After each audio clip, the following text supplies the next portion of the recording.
for this? Are you down for this?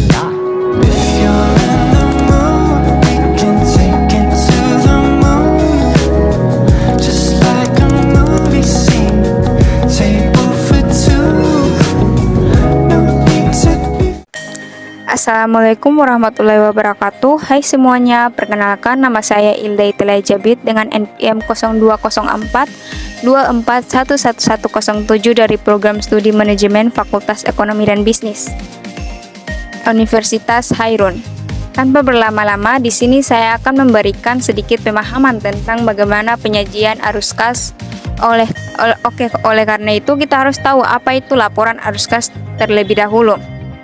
Nah, laporan arus kas adalah laporan keuangan yang menunjukkan aliran kas masuk dan keluar dari perusahaan selama periode tertentu, biasanya 1 tahun atau kuartal. Tujuan dari arus kas ini untuk menilai likuiditas atau memberikan gambaran tentang kemampuan perusahaan untuk memenuhi kewajiban jangka pendek, juga mengukur arus kas atau menyediakan informasi tentang sumber dan penggunaan kas selama periode laporan, dan juga membantu pengambilan keputusan, menjadi alat bantu bagi manajemen dalam perencanaan dan pengendalian keuangan. Yang ketiga ada identitas laporan arus kas, seperti termasuk judul laporan, biasanya mencantumkan nama perusahaan seperti judul laporan arus kas dan periode laporan. Dan juga ada tanggal laporan, menunjukkan periode waktu yang dicakup oleh laporan. Dan ketiga ada format penyajian, dapat disajikan dalam format langsung, seperti langsung menunjukkan kas masuk dan keluar, atau tidak langsung seperti menghitung arus kas dari laba bersih. Nah, kita masuk ke komponen dan ruang lingkup laporan arus kas. Komponen arus kas memiliki kas awal, kas masuk, kas keluar, dan kas akhir. Berikut penjelasan mendalam mengenai laporan arus kas. Kas awal adalah saldo kas yang dimiliki oleh perusahaan pada awal periode laporan. Ini merupakan titik awal untuk menghitung arus kas selama periode yang sedang dianalisis. Yang kedua ada sumber kas awal. Sumber kas awal itu termasuk kas yang tersisa dari periode sebelumnya, pendapatan yang belum diterima atau piutang yang akan dicairkan. Juga termasuk saldo kas dari laporan neraca. Nah, ada juga pentingnya kas awal, yaitu menentukan seberapa banyak kas yang tersedia untuk operasi di awal periode, dan menjadi dasar untuk evaluasi perubahan kas selama periode laporan. Yang kedua ada kas masuk. Kas masuk merujuk pada total penerimaan kas yang diterima perusahaan selama periode tertentu. Kas masuk dapat berasal dari berbagai sumber, antara lain pendapatan operasional seperti penjualan barang atau jasa, penerimaan dari piutang perusahaan, dan pendapatan investasi seperti dividen yang diterima, hasil penjualan aset tetap, dan pendanaan seperti penerimaan dari pinjaman dan penerimaan dari penerbitan saham. Nah, ada juga pentingnya kas masuk, menggambarkan kesehatan finansial perusahaan, menunjukkan kemampuan perusahaan untuk menghasilkan pendapatan dari operasi. Dan ketiga ada kas keluar. Kas keluar adalah total pengeluaran kas yang dilakukan perusahaan selama periode laporan. Pengeluaran ini dapat dibagi menjadi beberapa kategori, seperti pengeluaran operasional seperti biaya bahan baku, biaya gaji dan upah, biaya sewa utilitas, dan biaya operasional lainnya. Dan kedua ada pengeluaran investasi, yaitu pembelian aset tetap, misalnya gedung, mesin, investasi dalam saham atau obligasi.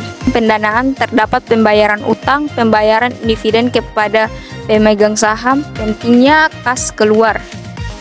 Kas keluar menunjukkan efisiensi pengeluaran perusahaan, menggambarkan bagaimana perusahaan mengelola kas dalam operasi dan investasi. Pada intinya, arus kas dari aktivitas operasi menggambarkan arus kas yang dihasilkan dari aktivitas utama perusahaan.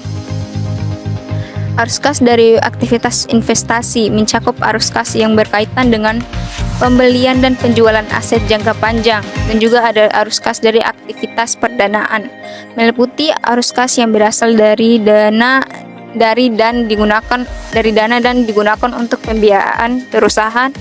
Yang keempat ada kas akhir. Kas akhir adalah saldo kas yang dimiliki perusahaan pada akhir periode laporan.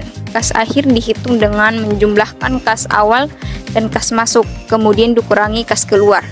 Pentingnya kas akhir menunjukkan posisi likuiditas perusahaan di akhir periode.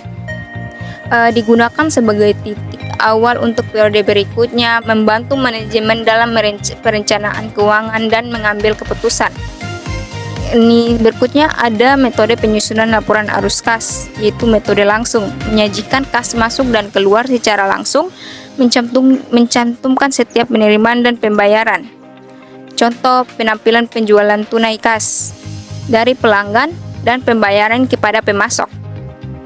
Dan juga ada metode tidak langsung, seperti dimulai dengan laba bersih dan melakukan penyesuaian untuk item non kas seperti depresiasi, amortisasi, dan perubahan dalam aset dan kewajiban. Contohnya, jika laba bersih adalah 100.000 tetapi depresiasi adalah 10.000, maka arus kas dari operasi adalah 110.000. Dan kita masuk ke analisis laporan arus kas.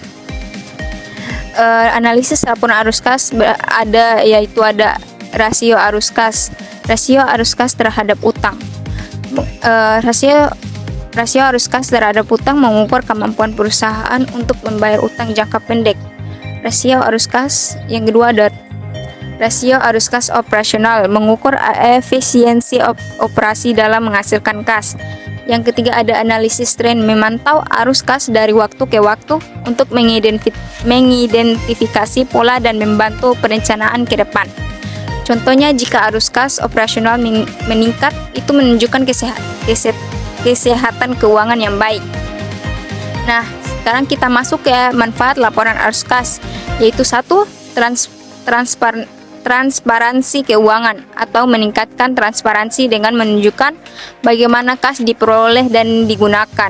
Yang kedua ada analisis kinerja, yaitu memungkinkan analisis kinerja operasional dan investasi perusahaan.